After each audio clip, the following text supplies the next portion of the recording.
Well, when I first learned about Mustangs Matters, when the Boys and Girls Club approached our United Way with our community COVID Yeah. response fund, and it just really struck a chord because in our bi-county area for more than 2 years running has been second per capita in the state of Washington in the number of youth suicides and suicide ideations.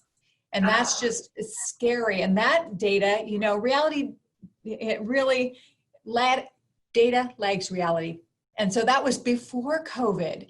And what you've been relaying really helps frame that. Recently, there was also data that came out that cyberbullying among teens and teens has increased 70% since March. And so all of that adds additional stress on young adults who are grappling with, no final football game, no social interaction in person, and the family stress.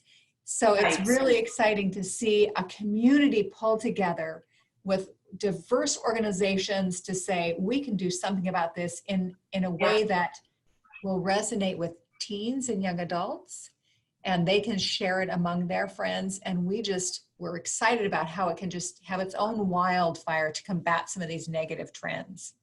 Absolutely. And we knew if we came from an adult perspective and tried to put it out there from us, it'd be like going to an assembly. They don't want to do it.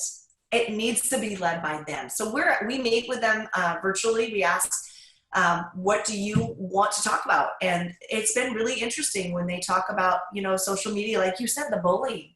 So then we say, how can we address that? So we're having the students talk about that. We're having the students talk about what they do, how they have to step away, how they're going on walks, how they're having their own Zoom meetings and drinking coffee or tea at home with their friends via virtually, how we can make sure. And now that outdoor dining is accessible and even some places indoor dining, they're meeting in small groups and they're finally getting that interaction. But obviously, it all depends on if their parents let them, if they can drive, if they can get there. Because if they live far and they live maybe a few miles from town, they're not going to necessarily have that means.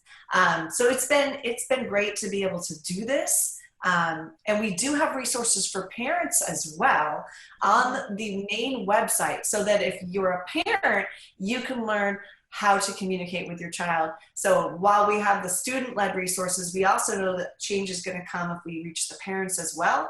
So they're able to get those resources, how to help my child, how to spot whether they're in distress, words to use, how to talk to somebody that might be depressed, because there are trigger words that can really impact them. So these are all things that I've learned so much talking with mental health professionals. And it's so fun to see the kids interview them.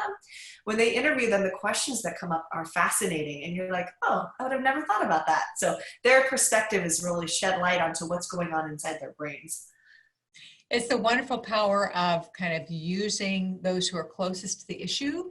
And what's great about having, high school students lead this is they're role models for junior high who are role models for elementary. They often also have siblings. And so as their knowledge and grows and their sphere of influence kind of trickles down through the K-12 system.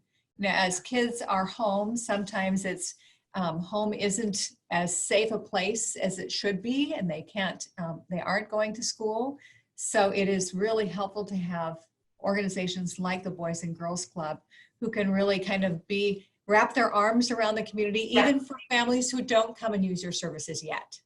And exactly, this is for everybody. We understand that our outreach can be beyond our doors, our blue door, So this way, the whole virtual world, and not just Prosser, it can impact kids throughout Benton and Franklin counties and beyond. So that's the beautiful thing about it.